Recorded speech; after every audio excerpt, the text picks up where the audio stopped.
Assalamualaikum warahmatullahi wabarakatuh. Waalaikumsalam warahmatullahi wabarakatuh. Selamat siang, Bapak. Selamat siang.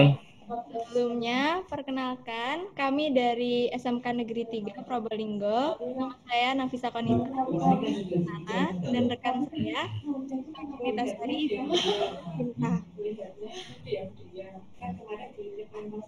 Sebelum memulai diskusi daring pada hari ini, boleh tahu dulu sama Bapaknya siapa? Oke. Terima kasih. Selamat siang teman-teman dari SMK 3 Probolinggo yang jauh dari posisi saya ya. Perkenalkan, nama saya Angga. Saya dinas di Badan Narkotika Nasional. Khususnya saya ada di Kabupaten Tulungagung. Pernah ngerti nggak Kabupaten Tulungagung? Pernah dengar saja. Ya. Oh, pernah dengar, belum pernah ke sini. Belum pernah ke sana. Jadi saya khususnya dinasnya di BNN Kabupaten Tulungagung ya. Cuman enggak masalah, kita semoga masih bisa membagikan ilmu buat nggak hanya orang Tulungagung, tapi bisa ke teman-teman di luar kota juga nggak masalah. Khususnya di SMK 3 Probolinggo. Amin. Karena pada hari ini narasumber kita adalah dari anggota BNN. Sebelumnya kita sebagai pelajar ingin tahu, narkoba itu apa sih, Pak? Oke, terima kasih. Jadi gini, karena kita kan pasti akan dibahas ke depan terkait narkoba ya. Narkoba itu setiap daerah, setiap wilayah, jadi nggak menutup kemungkinan apakah saya mungkin di Tulungagung, sedangkan apakah mungkin teman-teman di sana mikir, oh Probolinggo nggak ada BNN-nya kok, gitu kan, berarti nggak ada narkobanya nih, gitu. Iya. Pernah nggak terpikir kayak gitu? Ya, Tulungagung ada, iya kan? Ya. Mungkin di sekitar teman-teman yang ada ini ya, Lumajang sama Pasuruan ya. Pernah kan terbesit pikiran, wah Probolinggo nggak ada BNN berarti aman ini, nggak ada narkobanya ini. Padahal sebetulnya narkoba ini hampir di semua tempat ada ya, hampir di semua tempat ada. Dan kalau teman-teman tanya sebetulnya apa itu narkoba, kalau saya boleh mengatakan sebetulnya teman-teman tahu kok narkoba itu apa ya kan, baik dari teman-teman mungkin cari tahu di Google atau dari media sosial atau teman-teman baca berita, karena nggak bisa kita pungkiri setiap hari pasti teman-teman baca berita narkoba itu kan ada setiap hari, mau di medsos, mau di koran, mau di apa, mau di TV kan ada setiap hari. Oke, sebelum kita bahas lebih lanjut narkoba itu apa dan bagaimana, jadi narkoba itu sebetulnya adalah sebuah singkatan.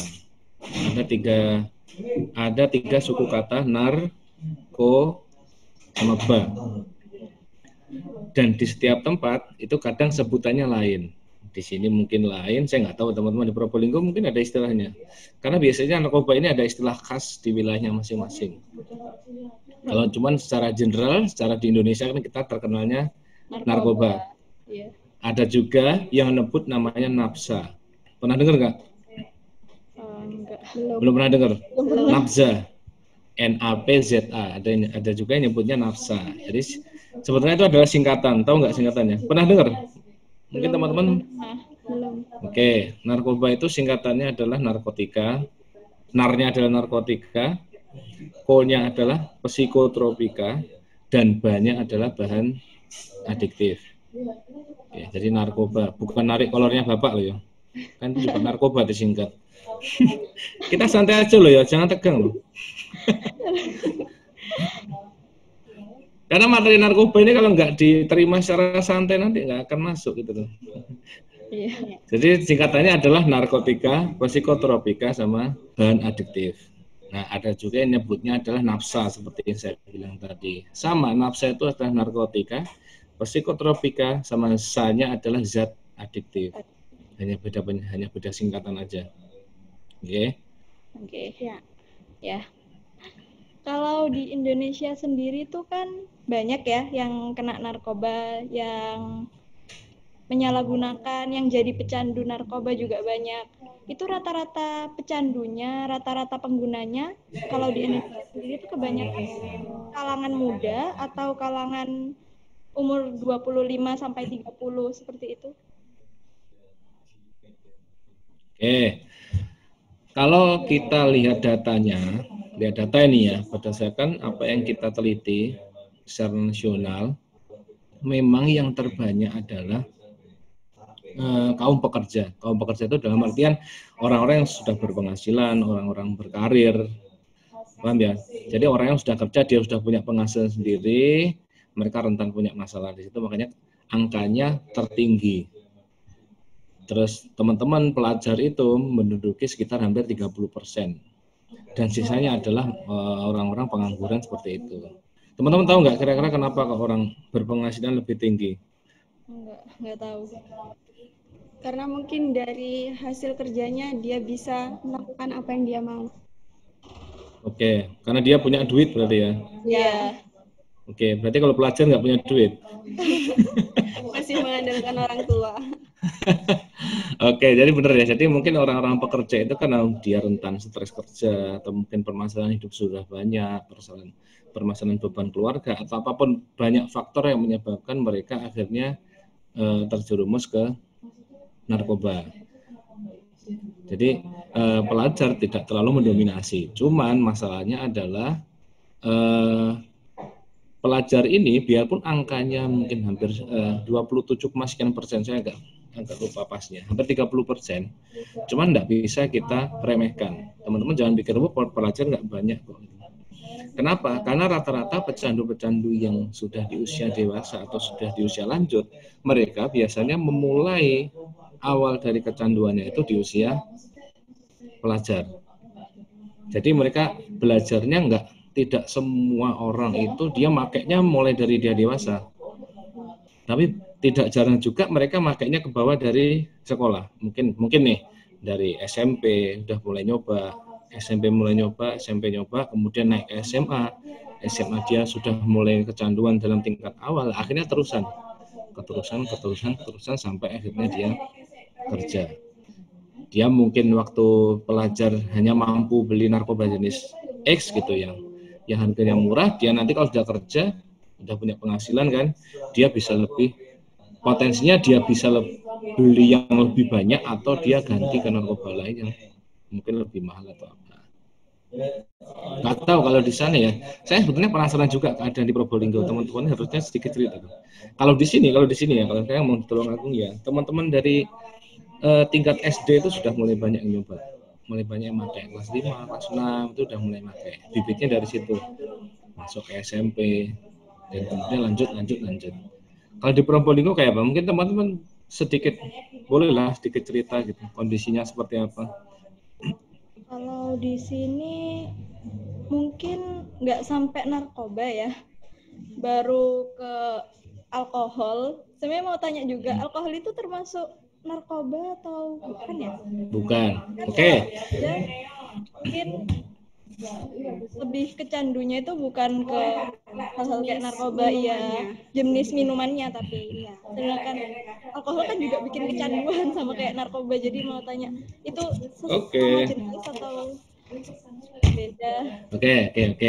Jadi gini. Sudah.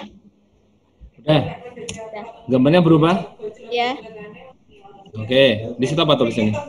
Narkoba sama nafsa. Oke, ini yang saya ceritakan tadi ya, saya jelaskan tadi. Jadi ada yang orang nyebutnya narkoba, ada yang nyebutnya nafsa. Kalau biasanya teman-teman dari golongan penegak hukum ya kayak Polri, BNN itu nyebutnya narkoba. Tapi kalau teman-teman dari golongan kesehatan, mungkin dokter, perawat, rumah sakit atau apa, biasanya nyebutnya nafsa. Sama aja ya. Bedanya hanya di singkatan terakhirnya, yang satu bahan adiktif dan yang satunya adalah zat adiktif. Oke, tadi teman-teman tanya miras. Saya ceritakan runtut aja. Yang pertama adalah saya jelaskan tentang narkotika. Ini pengertiannya. Kelihatan nggak? Kelihatan. Oke, jadi gini, saya jelaskan dulu di awal ya. BNN itu singkatannya adalah Badan Narkotika Nasional. Oke, bukan Badan Narkoba Nasional loh ya. Oke, jadi apa yang menjadi ranah BNN itu sebetulnya hanya narkotika saja. Oke, lanjut ya. Dan ini adalah saya jelaskan dulu terkait pengertian narkotika. Dia bisa zat atau obat, dia bisa tanaman, bisa dibacakan atau bukan tanaman, baik sintetis, semi-sintetis yang menyebabkan penurunan atau perubahan kesadaran sampai menghilangkan rasa nyeri atau rasa sakit. Teman-teman pernah tahu nggak sesuatu yang bisa menghilangkan rasa nyeri atau sakit itu apa biasanya disebut? Bius. Bius, oke. Bius ya. Berarti fix ya, bius itu adalah salah satu narkotika. Oke. Dan dapat menimbulkan ketergantungan. Teman-teman, berarti kemungkinan saya ngomong ya, teman-teman mungkin sudah pernah dibius belum? Belum, alhamdulillah belum. Alhamdulillah belum ya. Berarti kalau sampai pernah dibius, berarti sampai pernah merasakan narkotika. Oke. Di depan teman-teman ada cowok-cowok nggak di situ? Ada. Oke, bisa saya pastikan cowok-cowok itu semua pernah pakai narkotika. Nggak ada yang pernah pakai katanya. Oh, pernah. Kapan ayo? Coba tanya, kapan pakai narkotika? Sadar nggak gitu? Oh, berupa rokok mungkin, Pak? Bukan, ya, tadi lah yang kaitannya dengan menghilangkan rasa nyeri dan obat bius tadi. Apa? Nggak ada yang jawab. Oke. Cowok itu makainya ketika proses khitan atau sunat. Oh. Oke, tanya depanmu, sunat dulu dibius nggak? Iya dibius. Bius kan, nggak pakai narkotika, cuman dalam kondisi nggak sengaja kan? Iya. Nggak sengaja. Oke, teman-teman yang mungkin yang lain ya, mungkin pernah kecelakaan atau apa yang dia harus mengharuskan ada proses operasi atau proses medis, apapun pakai bius nggak? Mungkin nggak orang kecelakaan mau dioperasi nggak usah dibius gitu, karena wah ini narkotika ini, nggak usah dibius ini gitu. Tetap dipakai kan? Tetap dipakai kan? Tetap dipakai. Oke, nanti kita akan temukan masalahnya. Dan dapat menimbulkan ketergantungan. Oke ya. Kalau kita lihat pengertiannya. Oke. Udah berubah layar saya? Sudah. Oke. Nah, ini yang jadi masalah. Yang jadi mungkin tanda tanya. Narkotika itu terbagi 3 golongan. Golongan 1, golongan 2, golongan 3. Teman-teman kalau mungkin lebih detailnya, cuman browsing di Google ini Peraturan Menteri Kesehatan nomor 50 nanti ada di situ keterangannya. Cuman saya nggak akan bahas banyak di sini, cuman saya bahas sedikit aja ya. Kalau narkotika golongan 1 ya yang paling atas ya, itu ada sekitar 161 jenis ya. Itu tadi kan saya ngomong ada jenis narkotika beberapa yang ternyata bisa digunakan di dunia kesehatan. Contohnya adalah obat bius tadi. Oke, yang golongan 1 itu dia tidak sama sekali tidak diperbolehkan untuk digunakan di golongan digunakan untuk kebutuhan medis. Contohnya sabu-sabu. Pernah dengar kan? Ya. Sabu di TV. Oke. Kemudian ada namanya ganja, ada yang namanya opium, ada yang namanya heroin. Pernah dengar nggak? Nah ya, oke, itu masuk golongan 1 dan itu tidak bisa digunakan di golongan medis. Jadi nggak mungkin nih, misalnya saya sakit nih, saya stres dan saya datang ke dokter gitu. Dan saya minta ke dokter, dok, saya lagi pusing dok, saya stres dok, saya minta diresep sabu-sabu dong, dok, nggak boleh. Boleh, oke ya. Dok, saya lagi banyak masalah nih, saya minta diresep ganja dong dok, biar enak gitu, kan nggak boleh. Karena itu golongan 1 tidak bisa digunakan atas alasan apapun untuk dunia kesehatan, hanya boleh digunakan untuk kepentingan medis. Nah, kemudian masuk yang golongan kedua. Yang golongan kedua itu bisa digunakan untuk kepentingan medis, cuman menjadi opsi yang paling terakhir. Contoh, ketika memang sudah tidak ada opsi lain, harus menggunakan obat X gitu. Nah, itu boleh dipakai. Nah, yang golongan ketiga itu yang dipakai bios-bios itu tadi. Paham ya sampai sekarang? Sampai sini paham ya? Golongan 3 itulah yang dipakai untuk proses-proses operasi. Sebetulnya nggak hanya operasi loh. Teman-teman kalau mungkin pernah dengar kemoterapi nggak? Ya, pernah. Oke, orang sakit kanker kan digemo. Nah, itu dia dikasih anti nyeri dulu, biar mengurangi rasa sakitnya. Cuman yang jadi masalah adalah itu ketika digunakan secara terus menerus bisa menimbulkan apa tadi? Ketergantungan. Oke, kalau digunakan secara terus menerus akan menimbulkan kecanduan. Oke, catatnya adalah kalau digunakan secara terus menerus. Makanya orang kalau disunat itu kan pakai narkoba, dibius kan, dia nggak kecanduan kan? Mana ada orang kecanduan disunat, kan nggak ada. Karena dia pakainya hanya ketika itu saja dan atas kontrol dari dokter atau siapapun yang melakukan proses tersebut. Oke, ya.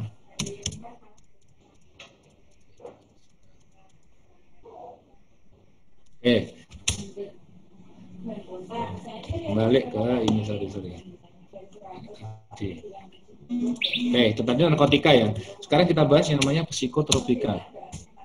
Psikotropika itu obat-obatan di luar jenis narkotika yang dia masuk untuk bisa digunakan. Sebetulnya kalau psikotropik itu sebetulnya dia adalah obat medis yang beredar di pasaran, tapi kadang dia disalahgunakan. Saya nggak tahu, saya jawab psikotropik ini bingung karena setiap daerah itu nggak sama. Kalau di Tulungagung dan sekitarnya, Tulungagung, Kediri, Blitar, teman-teman tahu kan daerah itu ya? Iya. Itu yang paling sering disalahgunakan namanya adalah pil koplo atau pil double L. Pernah dengar? Pernah. Oke, nah biasanya, saya ngomong biasanya ya, mau di daerah Probolinggo, Jember atau apa, itu nanti biasanya trennya lain, bukan obat itu yang disalahgunakan. Benar, teman-teman bisa ngasih info nggak? Kalau di sana apa yang dipakai teman-teman? Sepertinya sama, soalnya sering dengernya itu cuman pil koplo itu. Di situ sama. Ya, justru. Oh, berarti ya sama. Oke, pil koplo itu masuknya psikotropik. Dia bukan golongan narkotika, tapi dia bisa disalahgunakan. Ada lagi teman-teman kalau pernah dengar namanya adalah obat batuk. Pernah dengar obat batuk ini enggak? Kodein enggak? Ada kodein, ada yang namanya dextromethorphan. Dextromethorphan itu ada kandungannya di obat batuk. Itu dulu sering disalahgunakan. Cuman kalau sekarang udah nggak dijual lagi di pasaran. Pilnya kecil-kecil warna kuning. Itu sering banget disalahgunakan. Namanya dextromethorphan. Oke, paham sampai sini ya. Dan banyak sekali jenis yang psikotropik, setiap daerah itu nggak sama yang disalahgunakan. Nah, sekarang kita masuk pertanyaan teman-teman tadi. Terkait apa tadi? Alkohol ya? Rahasia. Oke, alkohol itu dia masuk di bahan adiktif. Apa itu bahan adiktif? Dia bukan golongan obat-obatan, dia bukan narkotika, dia bukan psikotropika, tapi dia bisa menimbulkan kecanduan. Dan yang paling familiar kita kenal adalah rokok, alkohol, apalagi mungkin teman-teman tahu. Kopi, percaya enggak kopi itu bikin kecanduan? Percaya kopi bikin kecanduan? Percaya.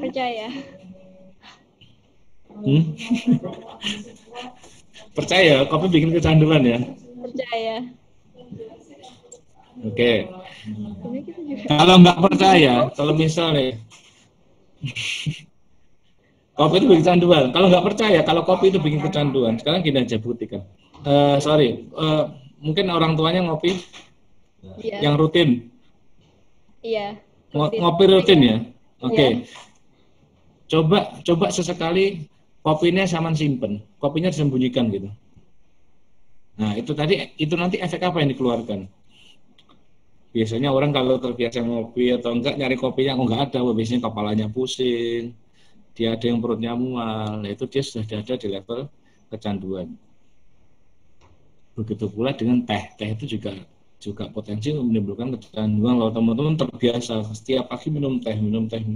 Nanti kalau nggak minum teh, nanti pasti ada efek-efek yang ada dirasakan tubuh. Yang paling simpel itu biasanya pusing. Sama orang kalau terbiasa ngopi, nggak minum kopi, pasti pusing. Jadi tadi jelaskan ya, bahan adiktif ada alkohol. Rokok. Kemudian ada kopi, ada rokok.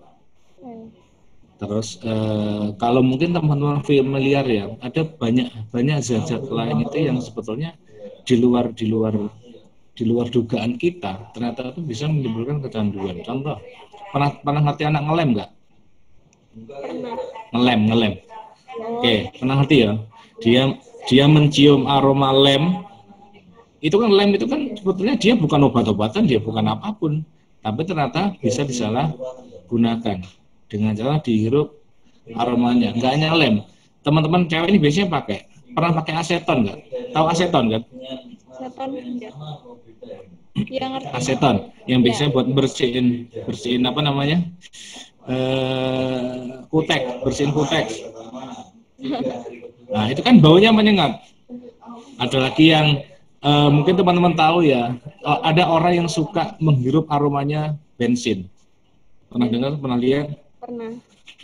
Jadi BBM itu aromanya kan menyengat. Kadang sebetulnya bikin pusing gitu. Cuman kadang ada orang yang kalau katanya sih iseng-iseng kalau dicium dalam jangka waktu yang cukup lama ternyata enak juga katanya gitu. Tapi teman-teman kalau mau nyoba boleh nanti cerita ke saya gimana rasanya.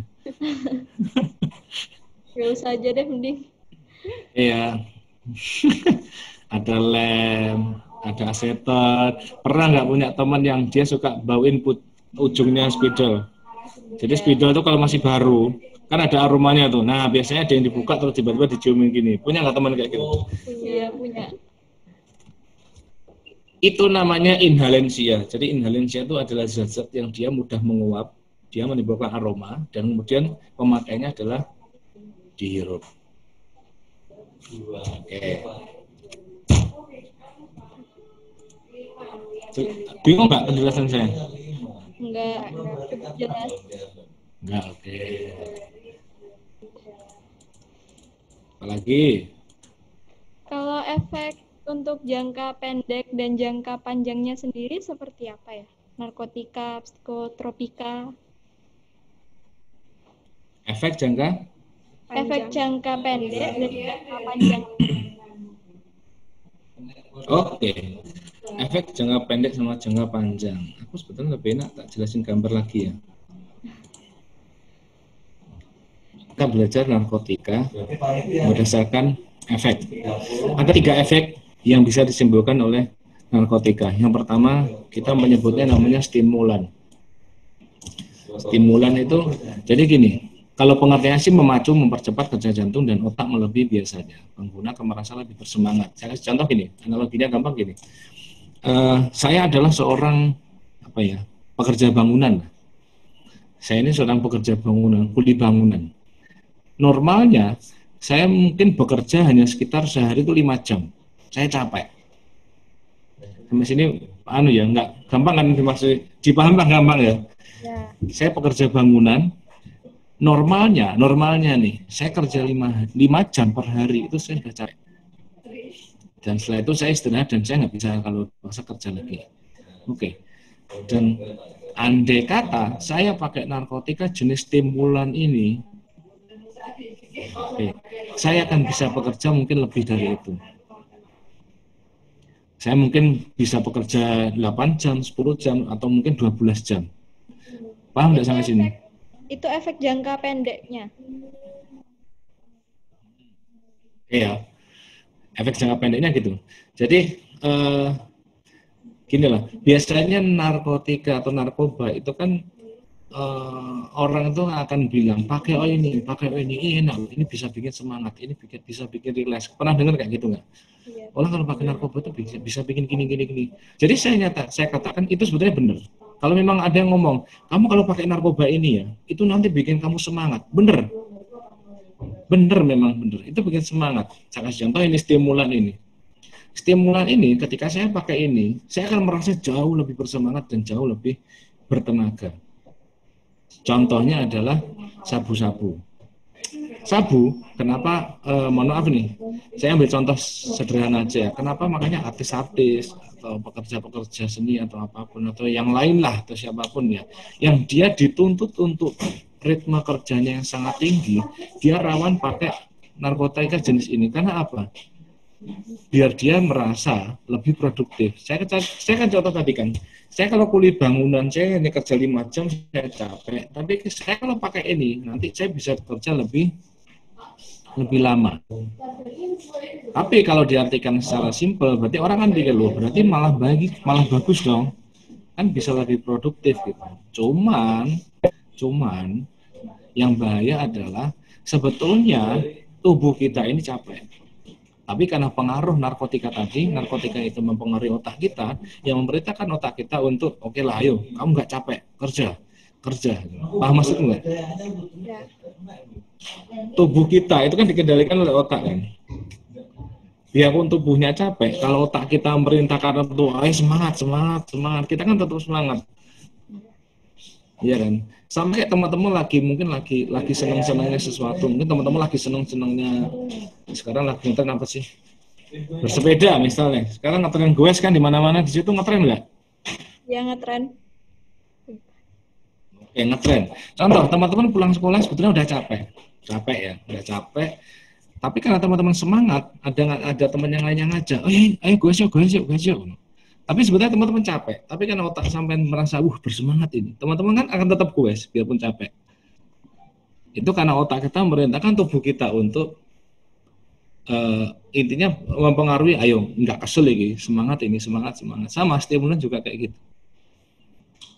Cuman efek jangka pendeknya itu ya, efek jangka panjangnya mau nggak mau, ya pasti tubuh kita yang kalah. Karena sebetulnya tubuh kita ini capek atau lelah, tapi dipaksa untuk bekerja terus-menerus.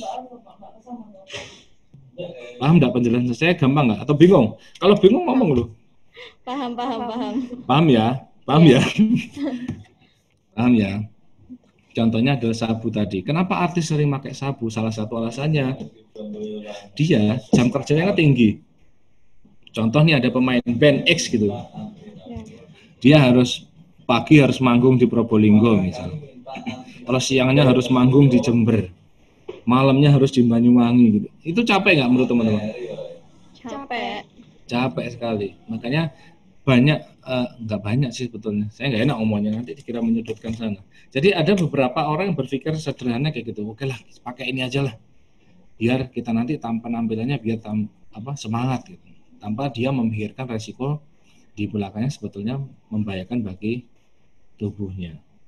Oke. Untuk pertanyaan yang terakhir mungkin Pak, bagaimana cara kita agar tidak apatis untuk memerangi narkoba? Maksudnya gimana apatis? Putus asa.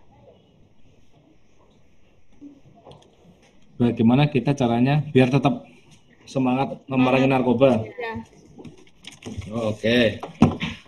Jadi gini,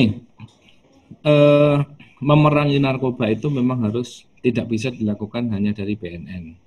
Ya, semua pihak juga harus tetap mendukung.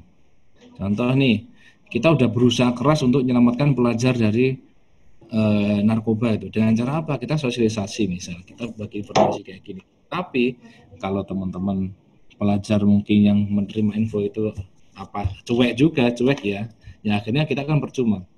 Makanya memberantas narkoba itu juga harus kalau bahasa kita ya gotong royong itu semuanya, antara sampean juga membantu kita juga bertanggung jawab untuk melakukan itu. Terus gini, kalau saya sih simpelnya gini, semua orang itu mempunyai resiko yang sama terhadap resiko narkoba ya, resiko terkena penyalahgunaan narkoba.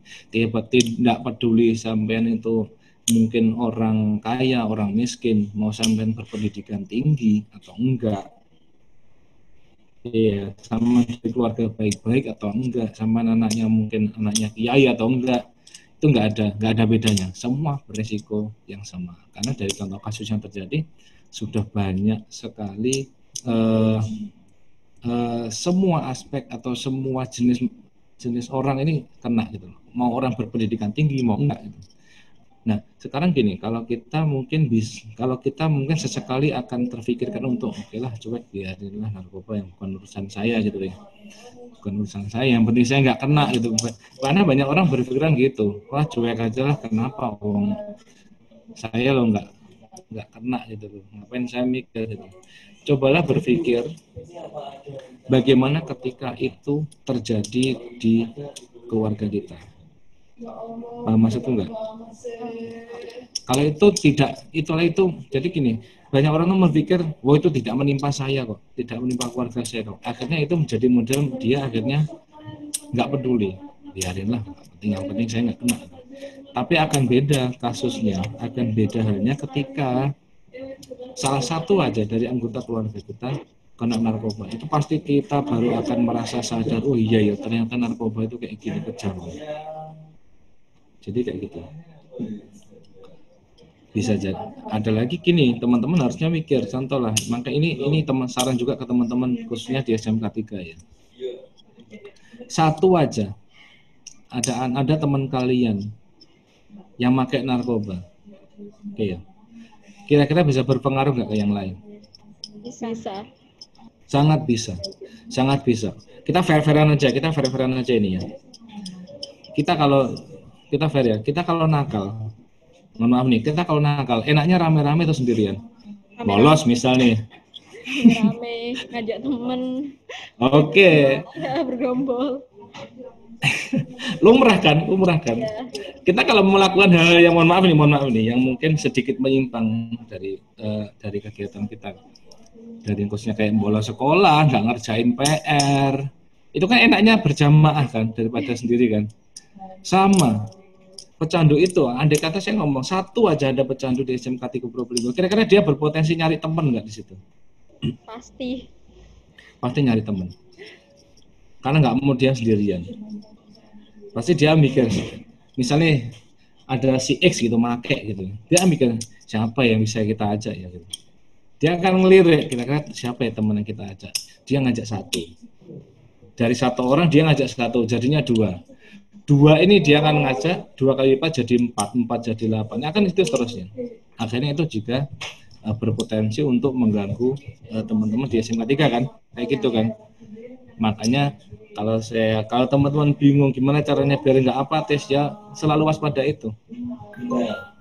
Jangan menutup mata, hampir di semua tempat itu ada.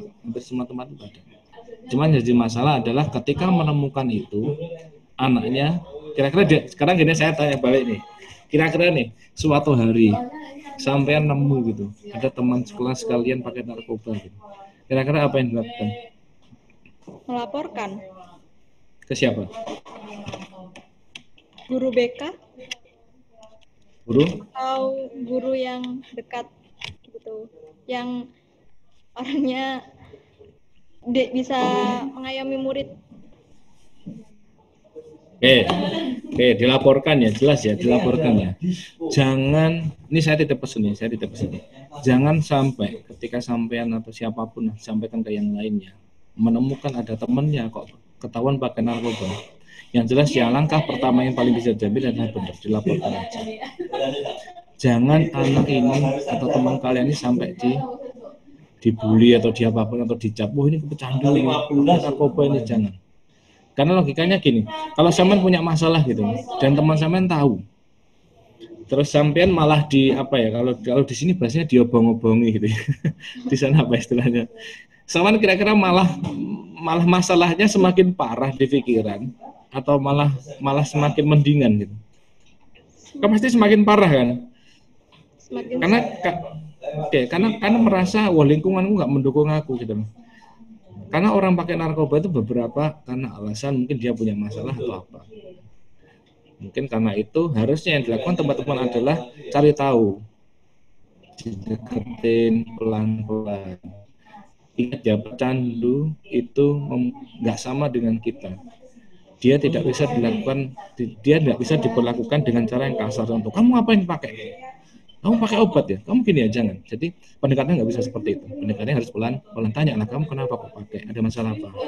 Apa yang bisa kita bantu?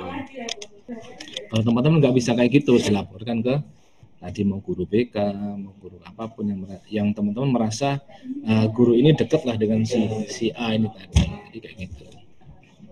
Dengan modal itu, insya Allah nanti teman-teman nggak akan merasa apa tadi pertanyaannya apatis ya, apatis dengan itu. Kalau begitu, mungkin untuk hari ini sekian terlebih dahulu. Mungkin ada sepatah kata dari kakaknya ya untuk pesan anak-anak untuk siswa-siswa Oke, terima kasih atas waktu yang sangat-sangat singkat ini ya. Semoga kita bisa nyambung di lain waktu. Bolehlah kita nyambung dengan media lain ya, dengan media sosial atau apa. Monggo silakan mau tanya-tanya. Kita ada Instagram di Tulungagung Stop Narkoba. Lihat aja, banyak sekali teman-teman pelajar yang memanfaatkan itu. Karena teman-teman sekarang kan medianya itu kan yang paling suka, mau di Facebook atau IG. Kayaknya sekarang IG yang paling banyak ya. Iya. Banyak sekali teman-teman yang curhat di situ, sharing masalah di situ, nggak masalah. Selama kita bisa akan kita jawab. Selama kita bisa, kita akan jawab pasti. Mau curhat apapun boleh. Curhat masalah narkoba lah ya terutama. Nanti jangan curhat masalah jodoh ya, nggak tahu. Oke. Jadi semoga kita bisa menyambung dengan waktu. Kalau titip pesan ke teman-teman yang jelas, jangan sampai terlena karena narkoba. Karena sekarang nih, saya ngomong sekarang ya, dari hasil penelitian yang kita lakukan itu adalah rata-rata sekarang pelajar kalau pakai narkoba itu karena alasan penasaran. Jadi motif sekarang pelajar pakai narkoba itu penasaran. Kalau dulu mungkin karena masalah apa enggak. Sekarang karena penasaran, hanya karena nuruti tren. Wah, temanku make nih, kira-kira gimana ya rasanya. Nah, akhirnya nyoba. Iya, nyoba. Minimal awalnya pasti ngicipin dikit. Dan rata-rata orang kalau ngicipin itu mikirnya, ngicipin kan nggak mungkin kecanduan, kan cuma sedikit. Ya kan? Padahal semua pecandu itu awalnya dulu juga berpikiran kayak sama kayak gitu. Ngicipin namanya ngicipin kan sedikit, jadi nggak mungkin kecanduan, enggak. Nanti kalau ngicipin, teman-teman sudah merasakan, ternyata gini ya pakai narkoba ya. Nah, teman-teman nanti akan merasa enak ini, coba lagi. Jadi fasenya pasti kayak gitu, mulai dari awal ngicipin sampai adanya kecanduan. Dan awalnya mungkin nggak akan terasa di kehidupan teman-teman, tapi nanti dalam jangka panjang pasti akan mulai terasa. Pendidikan mulai keteteran, sekolah mulai keteteran, mulai bolos, mulai apa. Nanti kalau teman-teman sudah kecanduan, narkoba itu kan beli kan? Iya. Oke, teman-teman sudah mulai mikir, aduh aku mau pengen pakai tapi nggak punya uang. Akhirnya banyak sekali yang mulai terjerumus di dunia kriminal. Karena apa? Dia nggak punya uang untuk beli narkoba, akhirnya nyon sewu, dia ada yang jambret, dia ada yang begal, dia atau apa, hanya untuk dapat uang untuk beli narkoba. Akhirnya menghalalkan segala cara. Makanya narkoba itu bisa jadi kejahatan yang dia bisa merembet ke banyak hal lain. Jadi nggak hanya kasusnya narkoba, dia bisa nyolong, dia bisa apa, hanya untuk mencukupi kebutuhannya sebagai pecandu ini tadi. Dan saya nggak pengen ini terjadi di teman-teman, khususnya di pelajar. Apa yang sudah teman-teman bangun dari sekolah dari dulu sampai sekarang, kalau rusak karena narkoba itu ya mohon maaf. Pasti kan eman kan, ya kan? Apa yang jadi cita-cita teman-teman pasti akan hilang. Terhambat. Baik Bapak, terima kasih untuk informasi dari Bapak. Karena informasi ini bukan untuk siswa SMK Negeri 3 saja, tapi untuk semua kawasan luas. Oke. Nyambung dia yang lain ya. Ya. Boleh bertemu di media sosial atau apa, silakan.